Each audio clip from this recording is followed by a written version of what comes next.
Hi everyone, hope everyone is okay out there. I know the market has been incredibly challenging over the last 48 hours, so hope you are doing okay. Now, I think something that I'm going to highlight this week is really the technology area, and certainly why it's become a game of big tech at the moment. Now, as we can see today, uh, it's a common theme at the moment. I think we've got the small cap names have been hit, so you'd expect a lot of the small solar names, clean energy as well. Lots of areas taking some big hits today. Not a lot of strength, but I think the major averages somehow pulled a rabbit out the hat and ended up a little bit positive today. So it has, in my opinion, become a game of big tech at the moment, and of course that there's some charts that I want to cover. Volatility keeps dropping off, which is what you would expect if the major averages are hitting new highs.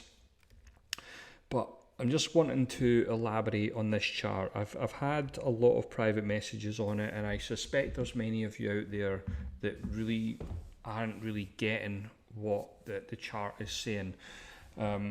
Obviously, this has been the chart for quite some time now. I've been highlighting this 4,400 level for quite a while, and it didn't surprise me in the slightest that when we hit that level yesterday, the market started chopping, and of course today under the surface that there's been a bit of a decline in breadth, and it's all very logical to me. Now, what is the chart saying, Sam? I hear many of you probably asking, well, what the chart is essentially saying is it doesn't mean rush for the exits. It doesn't mean the market is going to plummet from these levels. What it does mean is that you can expect some chop. Now, in a choppy environment, some stocks are going to go up, some stocks are going to go down. That's just the way it is. It's not like when the market's trending higher, you can pretty much shut your eyes, pick something and it goes up. When we reach market resistance levels like this, you can expect the S&P 500 to kind of chop about a little bit. So you need to be super selective with the names that you're buying, and of course perhaps managing risk a little bit tighter on existing names. Now, just to kind of reinforce what I was saying, the market closed slightly higher today, but under the surface it's not looking terribly great. Now, what I'm weighing up at the moment, and I think over the last 10 days I've been expecting a pullback in tech. Now, it's just not happened so far. Big tech are obviously leading the way, but when you look at the mid cap tech, etc., and a lot of the names, again under the surface with technology, some of the names are dropping 4, 5, 6%, and you just see Apple grinding higher, making new highs. I'm sure most of us are enjoying Apple at the moment. I think probably most of us have got some exposure somewhere to it, but I still have the view that there's going to be a rotation into something now. With the S&P 500 hitting a level of interest for me, with tech being massively overbought, we've got the Dow potentially looking to break out. So that's interesting because it's not in a massively overbought condition or anything like that. So I still take the view that there's going to be a rotation into the Dow and the small caps. But as we can see with the small caps, last week, of course, it looked like we were going to rally and test the highs again, but we've rallied and ultimately fallen away. So this is the level where I'm hoping that we catch a bid with the small caps. And if the small caps catch a bid, if the Dow, industrials, etc., catch a bid and we see tech plummet, it wouldn't be a massive surprise to me. Of course, if we start to see major breakdowns below these levels, if we start to see failed breakouts and major averages, that's going to be a massive problem for me.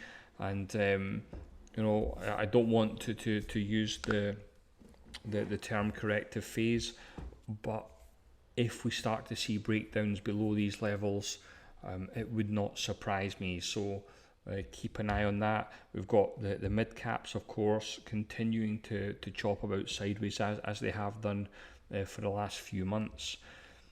We've got the All Country World Index making new highs, just like the S&P 500. But of course, if we start to break back down below these levels, again, we'll need to see what happens.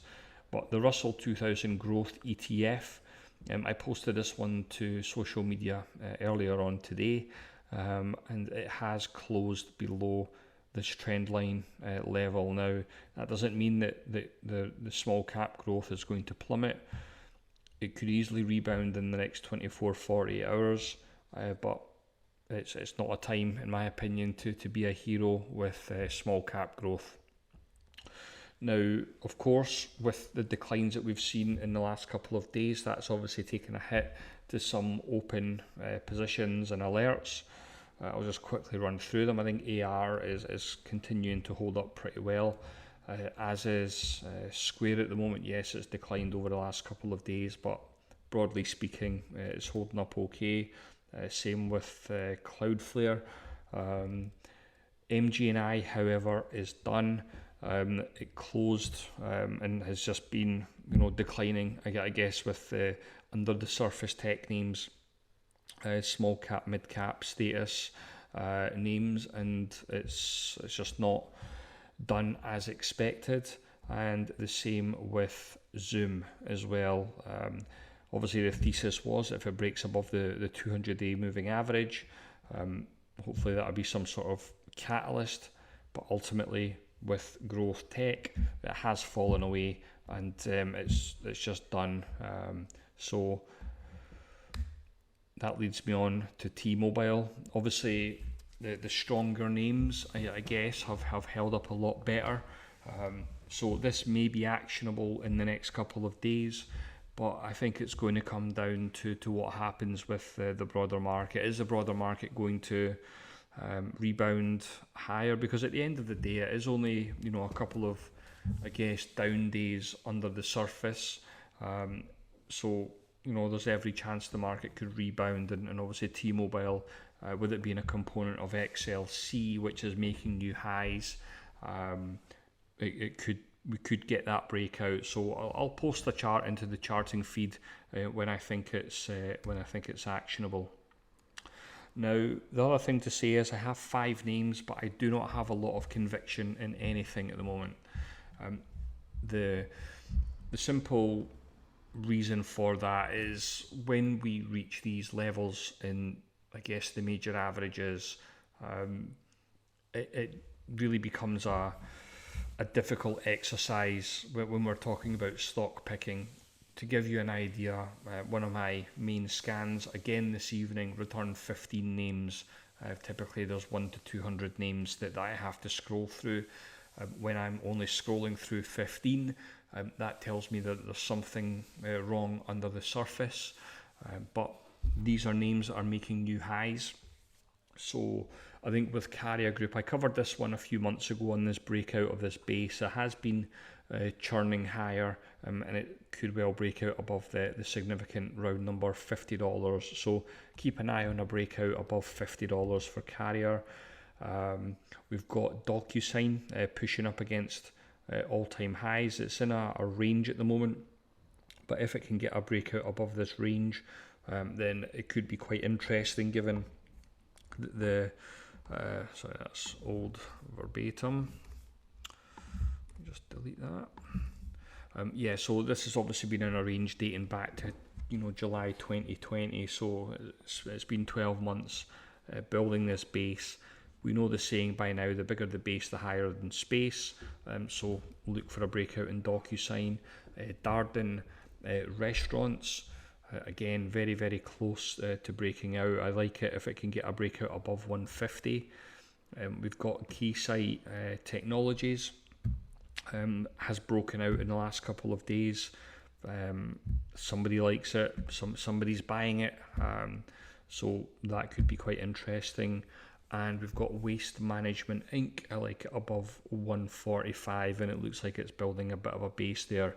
But like I said, I think with breakouts at the moment, I don't have a whole lot of conviction, but that could change in the next 24, 48 hours, but we'll need to wait and see. But that's the halftime. If anybody has any questions, thoughts or comments, as always, just reach out. There have been a couple of messages that have dropped in late in the session. I will get back to them at the mark before the market open tomorrow. But wherever you are, enjoy your evening, and I'll pick up with you all soon. Thanks.